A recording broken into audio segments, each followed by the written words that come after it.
وَاسْتَعِینُوا بِالصَّبْرِ وَالصَّلَاةِ، اور مدد حاصل کرو، استعانت، وہی لفظ ہے جو سورہ فاتحہ میں آ چکا ہے، ایاک نستعین، لیکن یہ کہ استعانت مجھ سے کرو، لیکن با کے ساتھ آیا، کس چیز سے استعانت کرو گے؟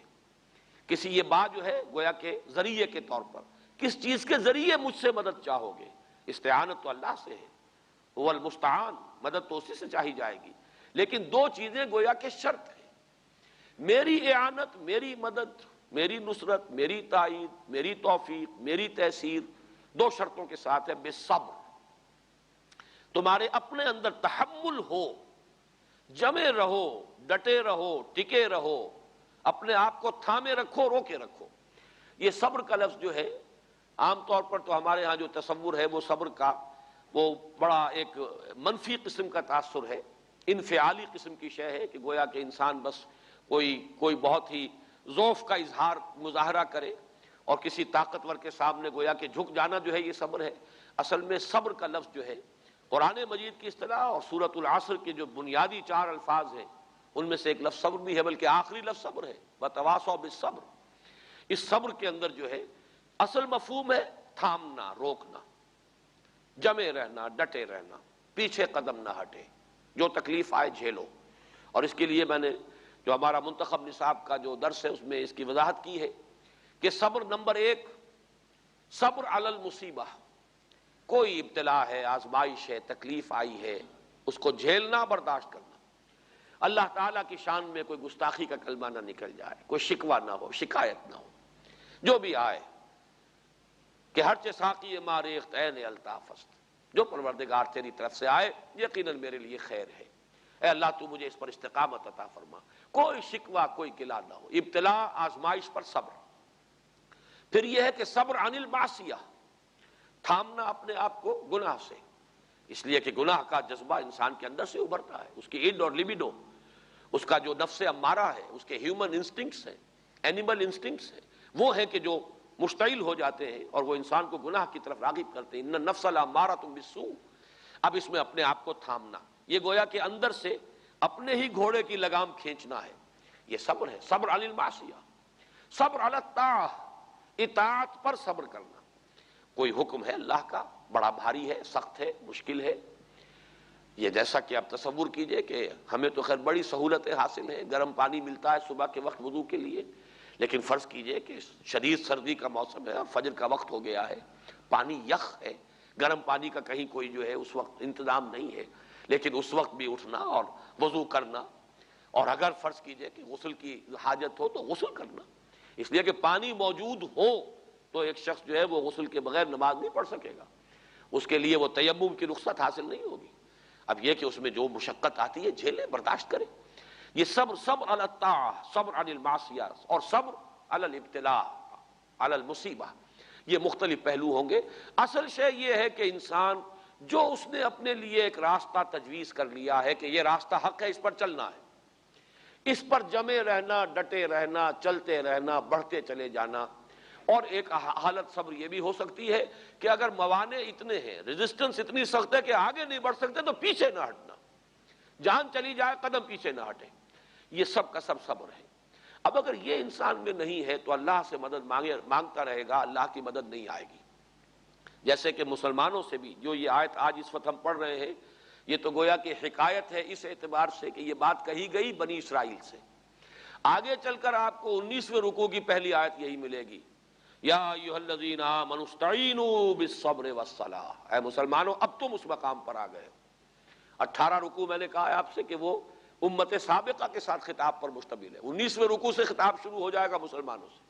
اور پہلا لفظ یہ ہے، یا ایھا الذین آمنوا استعینوا بالصبر والصلاۃ ان اللہ مع الصابرین، یقیناً صبر کرنے والوں کو ہی اللہ کی معیت یعنی اللہ کی نصرت اور تائید حاصل ہوتی ہے۔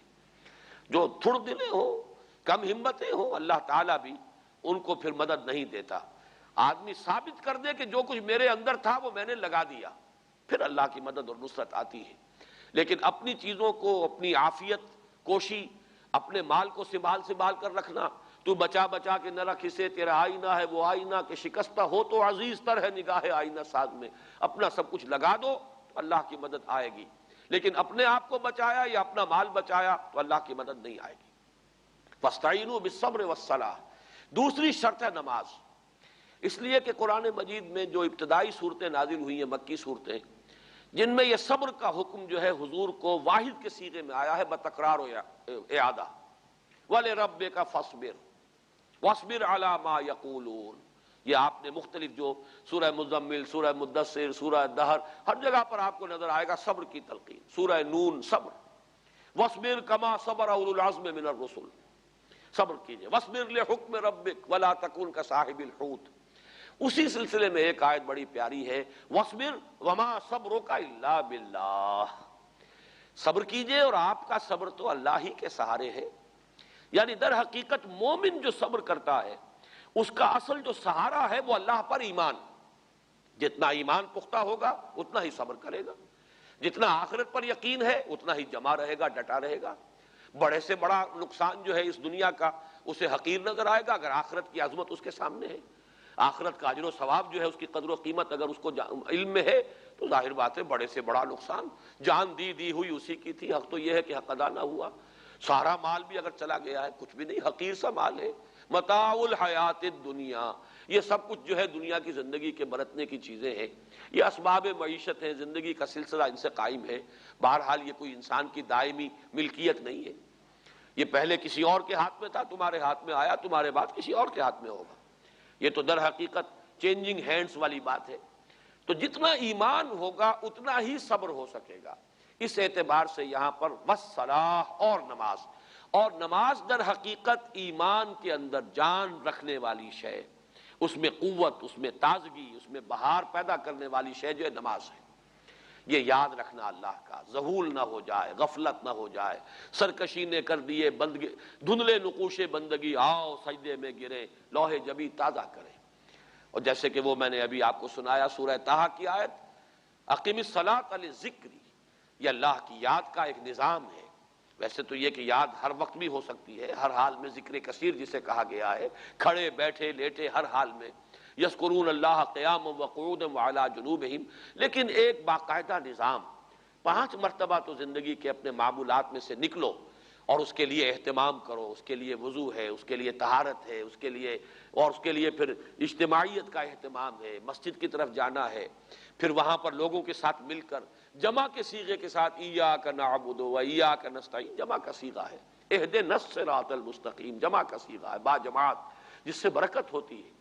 اس لیے کہ اس جماعت میں ہو سکتا ہے پوری جماعت میں کوئی ایک ہی ہو ایسا اللہ والا جس کی کہ اس وقت حضور قلب کی کیفیت وہ ہو کہ فرشتے جو ہے اس کی طرف متوجہ ہو، اس کی برکات جو ہے وہ غیر محسوس طور پر اس پوری جماعت کے اندر جو شامل لوگ ہیں انہیں حاصل ہو جائیں گے۔ تو یہ در حقیقت نماز جو ہے ایمان کو تازہ رکھنے والی شے۔ تو فرمایا وَاسْتَعِینُوا بِالصَّبْرِ وَالصَّلَاةِ، استعانت حاصل کرو، لیکن اس کے ذریعے 2 ہیں، صبر، جم جاؤ، ڈٹ جاؤ، اور یہ جو ہے مصلحتیں اور یہ اندیشے، جیسے کہا گیا ہے وَلَا تَشْتَرُوا بِآيَاتِي ثَمَنًا قَلِيلًا، ان چیزوں کو نظر انداز کر دو۔ تقویٰ ہو تو مجھ سے، خوف ہو تو مجھ سے، فَإِيَّايَ فَارْهَبُونِ فَإِيَّايَ فَاتَّقُونِ۔